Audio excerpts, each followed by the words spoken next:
Hey everyone! Welcome to today's episode of Alkagens, Iconic Bonds. I'm Tamar, your resident alkaline metals enthusiast. And I'm Durga, the one and only halogen expert. Together, we're here to bring you the inside scoop on what happens when these two explosive groups meet. Get ready for a fun ride through the world of chemical bonds, where science gets sparky and we break it all down in a way that's easy to understand and a blast to talk about. Alright, periodic pals, time for a quick recap of what we learned last episode about the dynamic duo of the periodic table, halogens and alkaline metals. So let's start with the halogens. You'll find these reactive nonmetals hanging out in group 17, and they've got 7 valence electrons, just one shy of a full set. That's why they're always on the hunt for an extra electron, kind of like that one friend who's always asking for a charger. These guys are nonmetals, meaning they're brittle, not shiny, don't conduct electricity well, and they're definitely not the ones ringing bells anytime soon. But don't be fooled by their soft appearance. They're super reactive and love bonding, especially with alkaline metals, turning into -1 anions. Exactly. And speaking of those alkaline metals, you find them in group 1 of the periodic table, just chilling with one lowly valence electron. They're shiny, silvery, soft, and did I mention explosive? At targeted pressures, these metals lose that one electron faster than you can say ionic bond, forming +1 cations and getting ready to react. When alkaline metals meet halogens, it's like an epic chemistry love story. They bond to form halide salts. Think table salts, but with a lot more chemistry and drama behind it. So in summary, halogens in group 17 are toxic reactive nonmetals with high electronegativity, ionization energy, and crazy reactivity, especially with alkaline metals from group 1. And when these two meet, halide salts. Today, we're diving deeper into the unique properties of these two groups of elements. Let's start with the alkaline metals. And I'll follow up with the intriguing properties of halogens. Perfect. So let's kick things off with alkaline metals. These metals, lithium, sodium, potassium, rubidium, cesium, and francium, are known for being highly reactive, and they have some fascinating characteristics. Alkaline metals are shiny, silvery, have low melting points, and highly reactive, and they're just a little bit explosive. These metals are so reactive that if they were people, they'd be those friends who jump into the pool before checking if there's water. Definitely not the cautious type. Alkaline metals have just one lowly valence electron, and if you're wondering what valence electrons are, they're basically the electrons that are located in the outermost electron shell of an atom. This single electron is what makes them so eager to lose it and form +1 cations, like they're shedding their outer shell for a new, more stable look. Now, if you take a peek at the periodic table, yes, that colorful grid of elements, don't be surprised if you see alkaline metals hanging out in group 1, like the cool kids at a party. They're all there because they share similar chemical properties thanks to their one valence electron club membership. The atomic radius and chemical reactivity of alkaline metals are like a seesaw. When one goes up, the other one does too, and it's the same vice versa. This is because they have a direct relationship. So as you move down the group, the atomic radius gets bigger and the reactivity comes to 11. Think of it like a game of hot potato, where the further down you go, the quicker they want to pass that electron. And let's not forget about ionization energy. Alkaline metals have low ionization energy, which means they're super chill about losing that electron. It's like they're saying, take it, I don't need this baggage. Their low ionization energy leads to them having low melting points but high reactivity. Now, when it comes to electronegativity, alkaline metals are low on the scale, making it easy for them to lose electrons and form those positive ions we mentioned. These ions are always looking to react with other elements, especially halogens. They seek to lose this electron to keep a stable electron configuration, leading to strong reactions, especially with nonmetals like halogens. Example, create compounds. Talk about dynamic duo. And here's the kicker. As you move down the alkaline metals group, they get more reactive. Why? Because the outer electron is further from the nucleus, thanks to those additional electron shells, making it easier to lose. This also means that the ionization energy and the electronegativity decreases as you move down the group. So if you think about it, they're on the quest for stability, just eager to find the right partner and to lose that pesky outer electron. Oh, and for those wondering what reactivity means, it refers to the tendency of a substance to undergo a chemical reaction with other substances. It indicates how easily a substance can react to form new compounds. Now that we've explored the fascinating properties of alkaline metals, like their reactivity and the way they easily lose electrons, let's turn our attention to the counterparts on the periodic table, the halogens. While alkaline metals are eager to give away their electrons, halogens have a strong desire to gain them, making their interactions particularly interesting. So without further ado, let's dive into the world of halogens and discover what makes these elements so unique and essential for forming a wide range of compounds. We'll be right back after a short break. Want the best bang for your buck? Sodium's explosive reaction with water makes it the star of any show. Get the same fiery excitement with our top-tier fireworks, guaranteed to light up your night, all at a small price. Alright, let's dive into the electrifying world of halogens. These fascinating elements, fluorine, chlorine, bromine, iodine, acetine, and tennessine, have 7 valence electrons, which means they're just one electron shy of that precious full shell. A bit like being on the brink of winning a game but needing just one more point. This is what makes them similar. The longing for that one singular electron to complete their octet.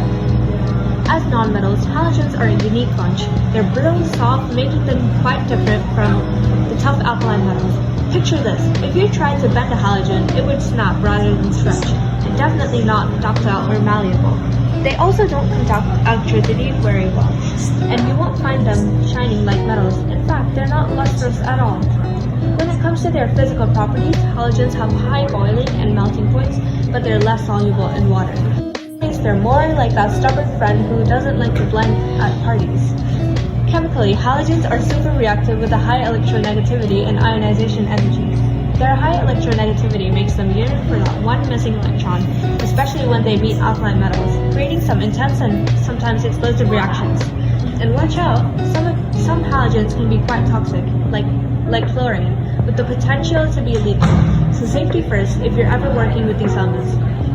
As we move down the group in the periodic table, the atomic radius increases. Think of it like adding more layers to an onion. The more energy levels you have, the bigger an atom gets. However, the electronegativity and ionization energy decrease as we go down the group, with the highest values found in chlorine and chlorine. This causes them to have a high tendency of attracting electrons, as well as repelling the loss of electrons. In a nutshell, reactivity is all about the desire to bond with other elements, and halogens are fiercely eager since they're just one step away from a full octet, positioned in group 17. However, as you go down the group, their reactivity diminishes as those electrons are farther from the nucleus, making them less eager to react. So there you have it. Halogens are a thrilling group of elements full of personality and intrigue, just waiting to form compounds and engage in chemical adventures. We'll be right back after a small break. Quick break, folks. Did you know that fluoride in water sources may impact brain development, especially in kids? Stay safe. Filter your water before drinking and protect your health. Thyroid cancer treatment? Consider radioactive iodine therapy. Iodine-131 targets thyroid cancer cells by getting absorbed directly into the thyroid gland, like a heat-seeking missile, but for your health. Going back to work had got me back into a routine and gave me a purpose again, were the words of Jordan R., a thyroid cancer patient who posted their experience in the official website of the Teenage Cancer Charity Trust. Talk to your doctor today about radioactive iodine therapy. See, now that we've explored the unique properties of both alkaline metals and halogens, it's time to see why these two groups interact with each other. The chemistry between alkaline metals and halogens is nothing short of explosive. Let's dive into these exciting reactions and discover why these elements team up to form various compounds in the world around us. The reason our two groups react with each other is all about balance. Halogens are on the lookout for that extra electron to complete their outer shell, while alkaline metals are eager to lose their lone extra electron. It's a perfect match. One side wants to give and the other wants to take. It's like a game of chemical tug-of-war that ends in a beautiful ionic, or should I say iconic, bond. So how are these two groups similar? Both alkaline metals and halogens are just one electron away from a full shell, which makes them incredibly reactive. They're like two friends who are always ready to jump into action, even though they belong to different cliques. What sets them apart? The alkaline metals are, of course, metals, while halogens are nonmetals. This fundamental difference brings along a whole new set of properties. Alkaline metals are shiny and soft, while halogens are brittle and not at all lustrous. What causes these differences, though? Their location on the periodic table tells the tale. Metals sit on the left and non-metals hang out on the right. It's like they have their own territories. But what else does their location determine? Their behavior. Why? Elements on the periodic table are grouped based on their chemical behaviors. Elements who behave similarly are usually in the same family or group. So alkaline metals, which are group 1, and halogens, which are group 7, are a family because they behave similarly. And as you go farther right or farther to the left, their reactivity increases too, because they either need to gain or lose the same amount of electrons. Did you feel everything connect just now? I don't know about you, but I sure did. Bonds. When alkaline metals and halogens team up, they generally form ionic bonds, creating compounds like halide salts. Picture a lively exchange where the metal happily gives away its electron to the nonmetal, which is eagerly waiting to snatch it up. It's like a perfect handoff in a relay race. So what are the properties of these ionic compounds? They're known for their high melting and boiling points, making them tough cookies. They're always hard and brittle. If you try to bend them, they might just snap. In their solid form, they act like insulators, keeping electricity at bay because the ions are tightly packed. The United States Fire Administration, which led the fire agency for the fire data collection into public fire education, published a case that happened on October 25, 1993. The dishandling of the leftover sodium led to an explosion when it came to contact with water, injuring 11 firefighters who were splattered with molten sodium while trying to extinguish the fire. Incident, CBS News in the News and Information branch of CBS Corporation published a scary incident on their website. Sandy pilots experienced a terrifying moment on a flight from Miami to Wichita while a carry-on bag caught fire due to a lithium battery. As smoke filled the cabin, she panicked and fled to the first class section with her baby, but the flight crew quickly managed the situation, ensuring a safe landing and evacuation. We'll also be taking a closer look into 3 specific halogen-related disasters. According to the Utah Valley University, in 2005, Graytonville train crash, a collision between an idle and moving train caused by one derail and break apart, leading tons of toxic chlorine gas into the atmosphere. This caused the death and injury of hundreds of people across the state of South Carolina. This year, a fire at Georgia's Rockdale County Biolab released toxic chlorine gas into the atmosphere, leading to multiple evacuations around the area, as it stated in the Atlanta Journal-Constitution, a reputed news company in Georgia. As stated by the Canadian Nuclear Safety Commission, the Chernobyl catastrophe of 1986 released a large amounts of iodine-131 into the air after an explosion. This spread all over the area, leading to health consequences in the thyroid of the body, especially in young children. Stay tuned for the next episode if you want to know about these various disasters caused by these elements when they're released into the atmosphere. Thanks for tuning into our podcast. We hope you learned something about the dynamic dual periodic table.